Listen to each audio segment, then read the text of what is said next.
Hello and welcome back to Live from Paris here on France 24. Many thanks for being with us. It's time now for a top story, and today we're focusing on Thursday's speech by President Obama, during which he declared a new chapter in America's relationship with the Arab world. Mr. Obama said that a future Palestinian state must be based on Israel's 1967 borders, and that mutually agreed swaps would help create a viable Palestine and a secure Israel. But there's been an angry reaction to that from Israel's Prime Minister. He thinks those borders are indefensible. Our Jerusalem correspondent Gallagher Fenwick has been taking the political temperature in Israel and the West Bank. According to Israeli authorities, their Prime Minister's trip to the US is a historic moment, not just for Israel and the Palestinians, but for the entire Middle East.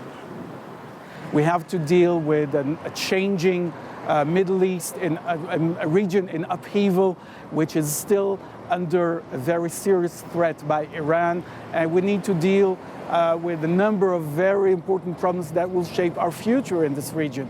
Many Israelis agree that Benjamin Netanyahu's trip to the United States is a very important one. But very few of them believe that it will change anything for their country. His passport will probably be stamped, but I told you already before, I wish there should be something new in the world. This is so old. It's important that he goes there to explain things to the Americans. They demand from us more than we can give because they still don't really understand the situation we're living in. In Ramallah, Palestinian authorities don't expect much to come out of this trip. Nabil Sha'af, a member of Fatah's Central Committee, tells us he already knows what the Israeli Prime Minister will be telling his listeners. He will say, we Israelis we're ready to make very painful concessions once the Palestinians do this and this and this and this. What are these painful concessions? We never get to know. Palestinians on the streets of this West Bank city say that Netanyahu does not want peace, and they don't expect US President Obama to do much about it. Gallagher Fenwick reporting there from Israel and the Palestinian territories. Well, for more now on that speech by President Obama, I'm joined from our International Affairs Desk by Armen Georgian. Hello, Armen. Thanks very much for being with us. So clearly, the issue of the borders in 1967 was a key sticking point for Mr. Netanyahu in this speech. So tell us a little bit, first of all, about what those borders were and how they're different from today and quite why they're so controversial. Well, legally, they're the same as they always have been. Internationally, what you can see in green there is all the land that is recognized as belonging to the Palestinians. That includes the Gaza Strip in the southwest as well. But so that's the de jure border, and in green we've got all of the land that the Palestinians, of course, are claiming for the state. But in reality, the de facto border looks very different because you've got a lot of settlement blocks inside the border, and that's making it impossible, the Palestinians say, to construct a viable state on contiguous territory, which is why President Obama has suggested land swaps between Israel and the Palestinians. But this has never really taken off so far as an idea in the past negotiations, and this is why the Palestinians are saying we actually want all the settlements to go and all that territory in green to be the Palestinian state. For more on this, let's talk to a man who knows this issue very well, Christian Macarian, managing editor of L'Express magazine in Paris and a frequent guest here. Christian, thank you very much for joining us. Now that Obama is talking more explicitly about 1967, does that mean he's now explicitly endorsed the Palestinian claim on East Jerusalem?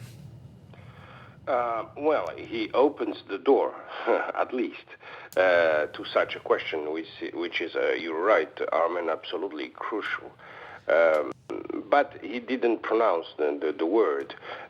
He was very careful on this point. But it's sure that as soon as you say the borders of 67 are the basis of a true peace agreement, it includes the question of Jerusalem that should be considered as the capital of the two states, or two times capital. That's absolutely implicit.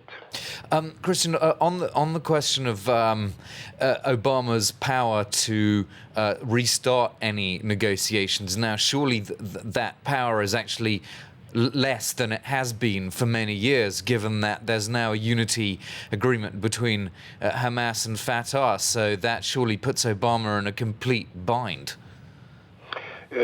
Probably, but in a way it makes the things more simple because there is one.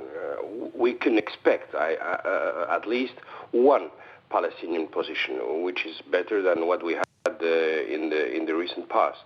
The question is not there. The question is on what he calls swaps. What does that mean? We all know, as you just said, that it's almost impossible to imagine a continuous Palestinian state because of the great number of Israeli settlements everywhere.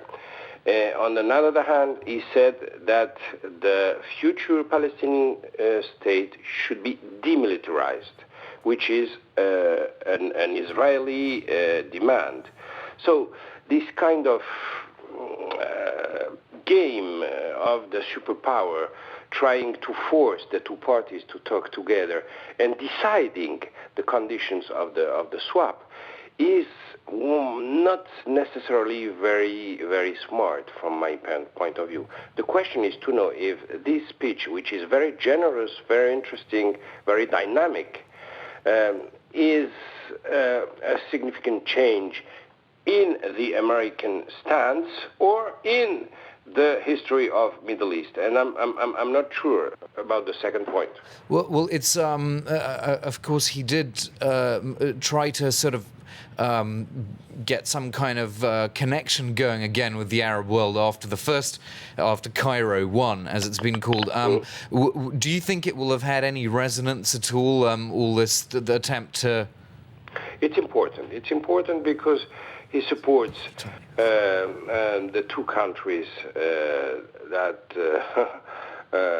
got rid of their dictators, that is to say Tunisia and Egypt, of course, but he doesn't say a word about Saudi Arabia, which is not really a democracy, as you know. So, once again, I think it's a significant step forward, but it's not the perfect phase of purification of the American doctrine about the Middle East. Okay, Christian McCarran, thank you very much indeed for joining us here on France 24. That's just about all we've got time for right now. Thanks for joining us. More news coming up in a few moments after the weather.